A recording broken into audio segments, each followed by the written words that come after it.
बढ़िला मनोज आहुजा कार्यकाल मुख्य शासन सचिव रही मनोज आहुजा कार्यकाल को पाखापाखि 1 वर्ष पर्यंत वृद्धि करा सूचना रही। कैबिनेट कमिटीर अनुमोदन मिल सारी डिसेम्बर 31 रे तांकर कार्यकाल सरुवा बेले आहुरी गोटे वर्ष वृद्धि करा 2024 डिसेम्बर 31 रे सरी था मनोज आहुजा कार्यकाल किंतु ताहाकू 2025 डिसेम्बर 31 तारीख पर्यंत बढ़ा जाइछि। मुख्य शासन सचिव मनोज आहुजा कार्यकाल बढ़िथिबा सूचना रहुछि। 1 वर्ष कार्यकाल बढ़िथिबा सूचना।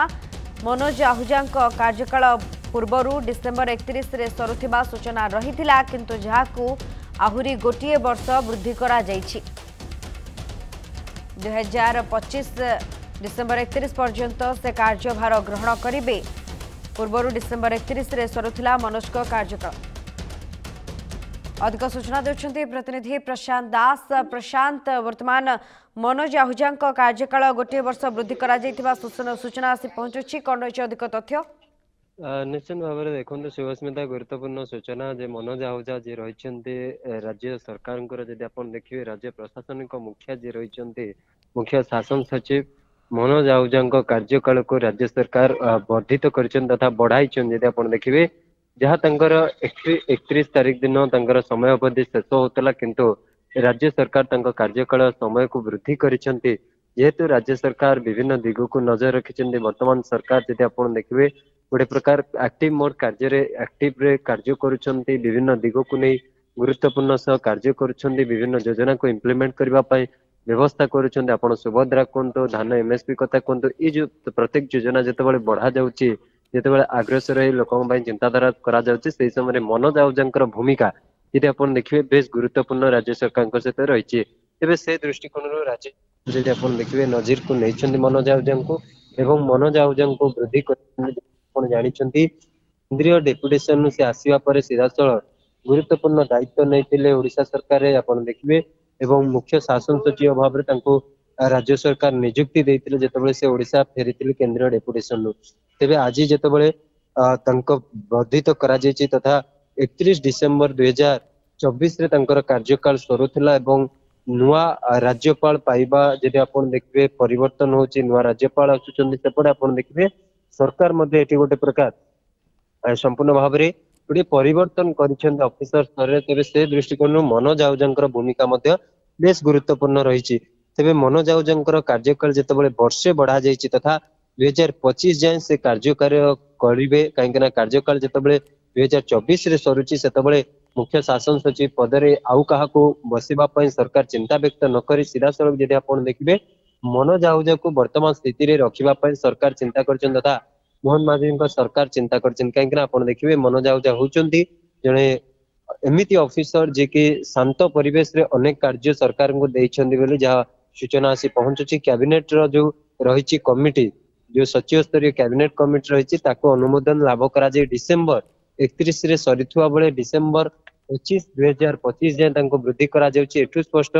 जे राज्य सरकार मनोज आहुजा को नहीं विभिन्न दिगरु भाविचंती एवं अनेक दिगरु भाबिबा परे मनोज आहुजा को जदि आपण देखिबे तांकर जो कार्यकाल रही ताहाकु वृद्धि करुछंती। एठू स्पष्ट जे सरकार अनेक दिग को चिंता करिसेंती। 1990 बैच रो रहउचंती जदि आपण देखिबे मनोज आहुजा ओडिशा कैडर रो रहउचंती मनोज आहुजा एवं पूर्वरु मध्ये आपण जानिछंती ओडिशा रे कार्य करिसेंती सचिव भाव में कार्य तुलाइछंती दायित्वभार मध्ये लिभाइछंती। तेबे याहारी भितरे जेतेबेले तांको मुख्य शासन सचिव सरकार करिसेंती गुरुत्वपूर्ण दिग को भाबी करिसेंती एवं 6 मास रु अधिक समय हबो तांको कार्यकाल खूब कम समय थिला किंतु खूब कम समय रे तांकर परफॉर्मेंस जदि आपण देखिबे सरकार को मध्ये 6 रु 7 मास चलीछि एही समय रे मनोज आहुजांकर कार्यकाल सरुचि मध्ये एवं साहको नजर रखी जो समय तांकर कार्यकाल वर्तमान से ओडिशा रे करिसेंती से समय रे विशेष करी आपण देखिबे गुरुत्वपूर्ण कार्यतम एही मासाधिक समय रे से करि परिछंती। तेबे ताकू लक्ष्य रखी राज्य सरकार तांको आहुरी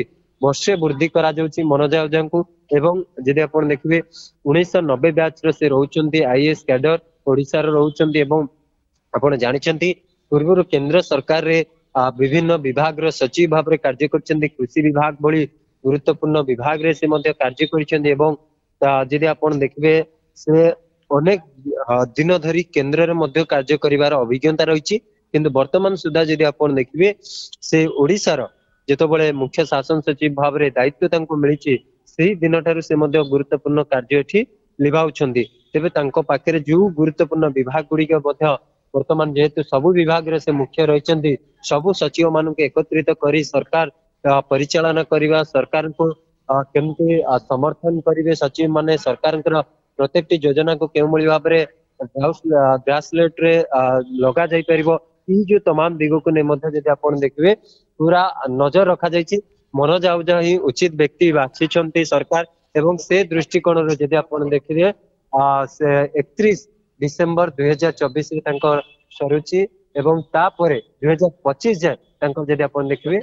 बढुची एवं एही भितरे जदि आपण देखिबे नजर रहिछि जहा कि जेतेबेले से केंद्र रो आसीथिले डेपुटेशन जेतेबेले सारी आसीथिले सेही समय रे मध्ये तांको अनेक चर्चा होतला केउंटी रखिबे किंतु मुख्य शासन सचिव पद रे नुवा सरकार तांको बसैथिले किंतु वर्तमान सुधा जेहेतु तांको कार्यकाल सरिछि कोआ जाउछि खूब शीघ्र एनी मध्ये सरकार पक्षरु विधिवत विज्ञप्ति प्रकाश पाइबा को जाउछि एवं सरकार सबु दिगो को विचार करी मनोज आहुजा को पुनर्बार वर्षे काल तांको अवधि समय को वृद्धि करछन जदि कहि पारे सुवस्मिता निहाती केउंटा केउठी सरकार को लागिछि तांको मुख्य शासन सचिव दायित्व तुलाइबार जो प्रक्रिया रहिछि ताहा बेस भल भाव से करूछंती सेथिपई राज्य को फायदा हेउछि एहा पर जदि गोटे वर्ष कार्यकाल बढ़ा जाए निश्चित भाव में यही क्रम आग को जारी रहिबो बोली सरकार भाविछंती एवं सेथिपई तांको कार्यकाल वृद्धि करा जाइछि बोली कहि परिबा कि देखो विभिन्न दिगो को विचार करा जाए विचार करिकी जदि आपण देखिबे गोटे प्रकार 28 जून 2024 रे जेतेबेले सरकार तांको चीफ सेक्रेटरी भाव रे नियुक्ति देले जेतेबेले 28 जून रे विशेष कर आपण देखिबे 28 जून ने तांको नियुक्ति मिलितला 28 जून ने नुवा सरकार जेतेबेले गठन करा जायतला ता पूर्वरु सेतेबेले मोहन माझींकर मुख्यमंत्रीत्व रे जेतेबेले कार्य कले 28 जून ने तांको राज्य सरकार सही समय रे नियुक्ति देथिले 28 जून नु नियुक्ति पाइथिले जदि आपण जाउजा 28 जून नु आज को जदि आपण देखिबे 28 जून ने तांको नियुक्ति देथिले राज्य सरकार 2024 28 जून ने तांको नियुक्ति मिलितला एवं डिसेंबर 31 रे तांकर कार्यकाल शेष होबा को जाउथला आउ मात्र जदि आपण देखिबे हातरे 2 रु 3 दिन थिला किंतु सरकार सब दिगो को विचार करी जो कैबिनेट कमिटी रही से कैबिनेट कमिटी अनुमोदन लाभ करिछि मनोज आहुजांकर वर्षे समय अवधि को बढ़ाइबा पई एवं सरकार विभिन्न दिगो को विचार करिसेंती सचिव मान को केमळी भाव रे एकत्रित करि हबो एवं अमला मान को प्रशासनिक क्षेत्र को केमळी भाव रे आहुरी सशक्त करि हबो सरकार सहित सरकार विजन ने समान लक्ष्य ने आगु कार्य करिवे से दिगो को मध्य कार्य करिबा पई जदि आपण देखिबे मनोज आहुजा को वर्तमान परिस्थिति रे जदि आपण देखिबे मुख्यमंत्री एवं तांको सरकार विचार करिसेंती एवं सेथि पई जदि आपण देखिबे मनोज आहुजा को आहुरी 1 वर्ष ओडिसा रे चीफ सेक्रेटरी भाव रे दायित्व देवार नहीं जदि आपण देखिबे गुरुत्वपूर्ण भूमिका लिभाइछन्ती।